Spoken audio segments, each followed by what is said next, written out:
Hola a todos. Después de mi descanso de los videos y debido a todo el pic que está pasando en Kanojo Karichima, sentí que era necesario volver. Que uno de los analistas de este manga no le haga video a este momento debería ser un pecado, ¿no? Este episodio no es una transición más, es el epicentro de un sismo emocional. Es el momento donde el silencio de los capítulos anteriores se explota con una fuerza devastadora. El capítulo 4 de Kanojo Karichima arranca justo después de la bomba de Mami que dejó a todos en shock absoluto. Kazuya y Chizuru ya no pueden esconderse detrás del vacío ni de los contratos. El vacío finalmente los ha alcanzado y los está devorando frente a su propia familia. El pez Kazuya se está ahogando.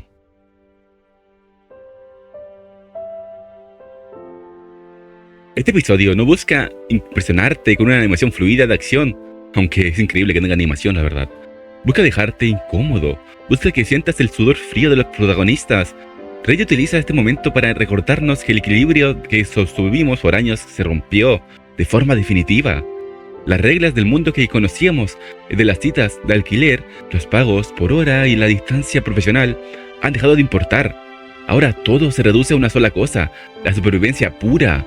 El episodio arranca sin rodeos, sin música alegre de introducción que nos alivie la carga. Solo hay una presión constante, casi asfixiante con esa OST. Vemos cómo el enfrentamiento escala inmediatamente en este resort que debería haber sido un paraíso y se ha convertido en un infierno auténtico. Cada diálogo pesa como plomo. Cada mirada de decepción de Nagomi es un puñal directo al pecho de Kazuya. Es una guerra de ideologías, donde la verdad creada por mentiras destructiva de Mami está masacrando la paz y los sueños de los Kinoshita.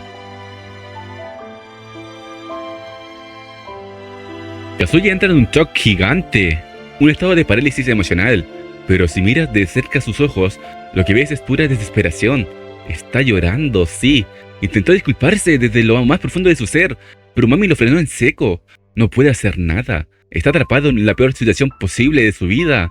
A ver que Sayuri ya no está para mediar, que su abuela Nagomi está rota y que no tiene ninguna credibilidad, Kazuya decide hacer lo único que está en sus manos para proteger a Chizuru, para proteger a lo que ama. Lanzar una última mentira aún más grande.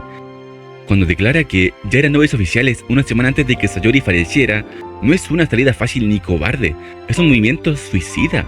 Está intentando validar todo el pasado de mentiras para salvar el presente y el futuro de Chizuru. Es Kazuya convirtiéndose en un escudo humano ante el desprecio inminente de Nagomi. Él sabe que si se revela la verdad completa, cruda y sin filtros, Chizuru perderá lo único que le queda en este mundo. Una familia que la quiere de verdad. Él prometió protegerla, y eso está haciendo.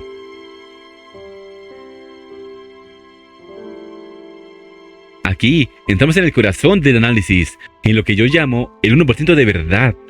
La verdad detrás de la mentira. En este episodio, el 99% de lo que Kazuya declara es una construcción falsa, una narrativa desesperada para sobrevivir y aliviar el ambiente tóxico. Dice hechos que son mentira, pero podrían parecer reales. En esas palabras vacías, hay un 1% que es más real y potente que cualquier otra cosa en la serie. Su confesión de amor. Cuando Kazuya dice delante de todos, con el rostro empapado de lágrimas, que está enamorado de Chizuru, esa no es una mentira. Es la verdad absoluta que sostiene todo el edificio de falsedades que ha construido. Es ese pequeño porcentaje de realidad pura el que hace que la mentira sea creíble para toda su familia y sobre todo, soportable para él mismo. Reiji nos muestra una verdad universal. A veces, los seres humanos usamos un océano de mentiras solo para proteger una pequeña gota de verdad que no sabemos cómo expresar de otra manera. Ese 1% es lo que hace que Chizuru finalmente reaccione. Con esa declaración, por más caótica que fuera, Kazuya finalmente alcanzó el corazón de Chizuru. También hay un contraste claro con Mami. Kazuya dice una verdad en base a mentiras, pero Mami hace un rato dijo verdades a medias. Sí, él decía verdades, pero no eran realmente ciertas del todo. Las tergiversaba a su manera para que Chizuru sea la culpable de todo. Además, ¿recuerdan ese momento en la piscina? Ese Kazuya destrozado que se decía a sí mismo que nunca hubo nada ahí. Que lo que sea que pensó que estaba sucediendo no fue más que una ilusión. En el 2.18, Kazuya intentó asesinar sus propios sentimientos para dejar de sufrir, mintiéndose a sí mismo en el proceso, diciendo que no había amor entre ellos. Que en estas 4 temporadas no hubo nada ahí. Pero aquí, en el clímax de la temporada 5, ese muro de autonegación se cae, la mentira que ocultó una verdad sale a flote.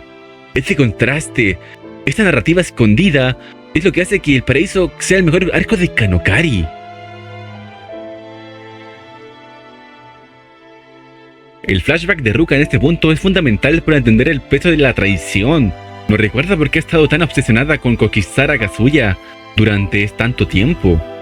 Ella no vio a un perdedor, vio a alguien capaz de darlo todo por un ideal, de darlo todo por alguien que le prometió arreglar las cosas sin hacer sufrir a nadie.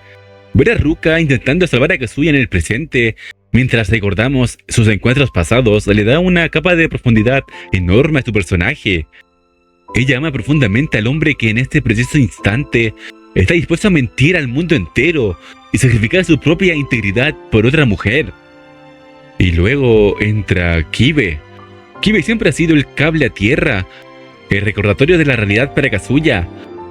Pero en este episodio su intervención es tan necesaria como profundamente injusta. Cuando lo toma del cuello no lo hace por odio, sino por una decepción que le quema el alma. Si mientes una vez más, se acabó. Kibe quiere recuperar al amigo honesto que conoció antes de que este laberinto de alquiler lo consumiera por completo. Sin embargo, Kibe está cegado por la situación. Le recrimina a Kazuya que Nagumi sufrió demasiado por lo que le pasara a Chizuru, después de lo que le pasó a Sayuri, insinuando que Kazuya fue un espectador egoísta que solo causó problemas. Pero nosotros, que hemos seguido cada paso de él, sabemos la verdad. Kibe estaba siendo injusto. Kazuya fue quien la consoló cuando nadie más podía.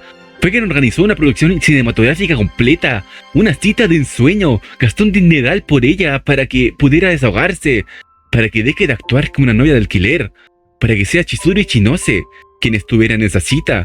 Fue quien sostuvo su mano en la oscuridad absoluta. Fue el chico que le recordó que había gente que la quiere, que no estaba sola en el mundo. Fue quien le dio esperanzas para vivir. Kiba está atacando a un Kosude que ya no existe, ignorando que su amigo ha sido el soporte más grande y el pilar que mantuvo en pie a Chizuru en su peor momento. Siempre estuvo ahí. Es el choque violento entre la lealtad de años y una red de engaños que, irónicamente, oculta el crecimiento real y maduro de Kazuya. Mami Nanami, en su infinito sadismo, comete un error táctico fatal. Obliga a Kazuya a besar a Chizuru para probar su amor y exponer la farsa. Ella espera que el miedo los delate, que se retiren humillados y confiesen todo, pero no cuenta con un factor determinante. Chizuru Mitsuhara ya no tiene nada que perder. El beso es el clímax visual y emocional del capítulo. No es un beso romántico de película. Es un mecanismo de defensa, un acto de guerra, pero al ocurrir vemos algo aterrador y fascinante a la vez. El rostro de Mami deformándose por completo. Pasa de una sonrisa de sobriedad psicópata al shock más profundo y finalmente a una mueca de odio puro y visceral. Mami no puede procesar cómo su verdad fue derrotada por una mentira ejecutada con tanta convicción y entrega que parecía real. El odio que emana de ella en el último frame nos advierte que esto ya no es un juego de manipulación estratégica. Todo lo que ha intentado, Chizuru lo ha podido manejar. Tanto que ha hecho Mami para separarlos y no es posible. El destino sigue ganando. ¿Por qué se esfuerza tanto? Esto es algo que ella misma se preguntará.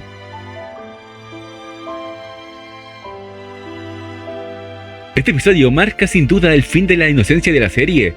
Ya no es una simple historia de mentiras contra verdades, o de un chico persiguiendo a una chica de alquiler, o de un chico persiguiendo un sueño. Es una historia cruda sobre qué estamos dispuestos a sacrificar para mantener una ilusión, una verdad, y proteger a quienes amamos. Este capítulo no buscó ser épico en el sentido de acción, buscó ser devastadoramente real, dentro de su propia ficción, mostrándonos que a veces el amor nace y se protege en los lugares más retorcidos. Si llegaste hasta aquí, gracias por compartir esta pasión conmigo. Kanojo Karishimasu es mucho más de lo que parece a simple vista. Y este análisis es solo el eco de lo que este capítulo nos dejó marcado en el pecho. Estén atentos, porque lo que viene después de este beso cambiará el destino de todos para siempre. Este es el comienzo de la segunda parte de Kanojo Karishimasu, el arco de la convivencia. Nos vemos en el próximo análisis. Adiós.